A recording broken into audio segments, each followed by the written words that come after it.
अत्याचार, जुल्म, शोषण। तो गोस्वामी तुलसीदास तो श्री रामचरितमानस में लिख गए थे कि राम बगल में छुरी लिए बैठे रहते हैं, इन्हें शायद याद नहीं है।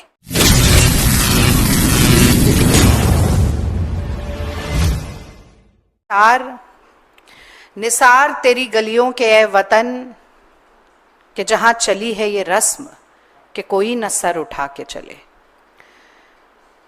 बाबा सिद्दीकी जी को सरेआम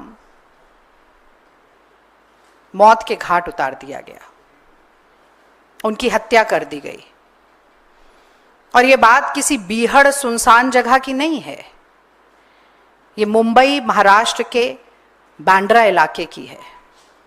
और मैं एक ऐसे व्यक्ति की बात कर रही हूं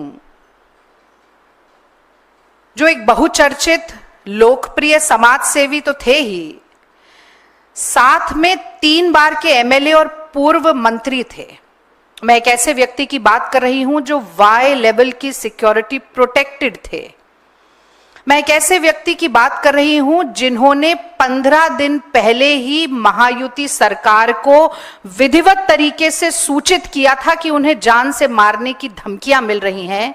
मैं एक ऐसे व्यक्ति की बात कर रही हूं जिनकी पुलिस सुरक्षा बढ़ा दी गई थी और बावजूद इसके, बहुत महत्वपूर्ण बात है ये, कि बावजूद इसके बाबा सिद्दीकी जी को मार दिया गया। और ये पूरा घटनाक्रम अगर हम देखें तो एक बहुत ही वाजिब, बहुत ही जायज सवाल न सिर्फ इस देश के नेताओं, इस देश के राजनीतिक दलों, बल्कि हर भारतीय नागरिक, हर मुंबई और महाराष्ट्र के निवासी के दिमाग में कौंध रहा है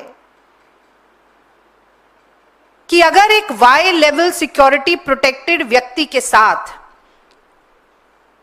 एक पूर्व मंत्री, 3 बार के एमएलए के साथ इस तरह की दुर्दांत घटना घटित हो सकती है, तो उस आम आदमी, आम नागरिक की सुरक्षा का क्या? मुझे लगता है यह कहना अतिशयोक्ति नहीं होगी कि आज महाराष्ट्र, मुंबई में मोदी और शिंदे की सरकार जहां है, भाजपा की सरकार जहां है, महायुति सरकार जहां है, एक ठगबंधन की सरकार जहां है, वहां हर व्यक्ति का जीवन एक डर के साए में बीत रहा है। घर और ऑफिस के भीतर डर, तो वो 4 दीवारी लांघते हुए डर, सुनसान राहों पे डर, तो सरेआम भीड़ में डर, रात के सन्नाटे में डर, तो दिन दहाड़े डर। और इस डर की जिम्मेदारी किसकी है?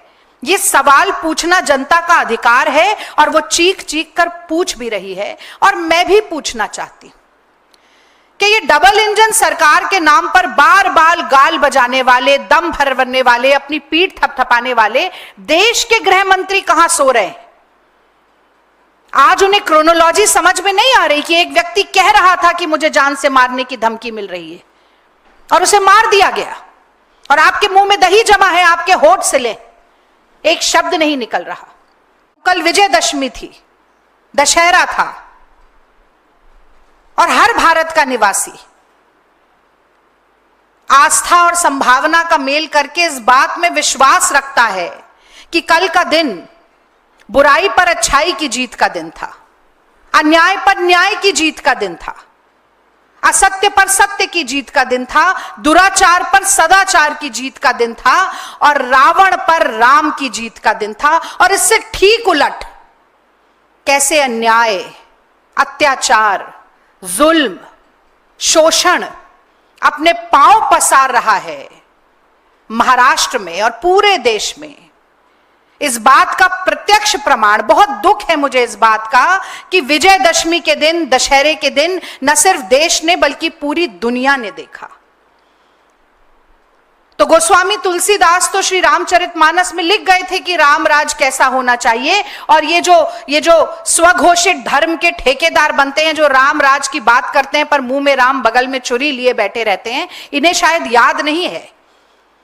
गोस्वामी तुलसीदास ने लिखा है कि दैविक दैहिक भौतिक तापा, राम राज नहीं काहू ही व्यापा, सब नर करहि परस्पर प्रीति, चलहि स्वधर्म निरत श्रुति नीति।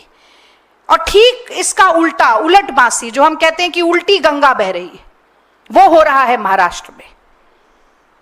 तो ये कहना अतिशयोक्ति नहीं होगी कि राम राज तो भूल जाइए, घोर जंगल राज और रावण राज है, और इस रावण राज का अंत जनता करने के लिए ठान कर बैठी है। इसीलिए कहीं ना कहीं ये चुनाव की भी तारीखों को टालने का काम कर रहे हैं।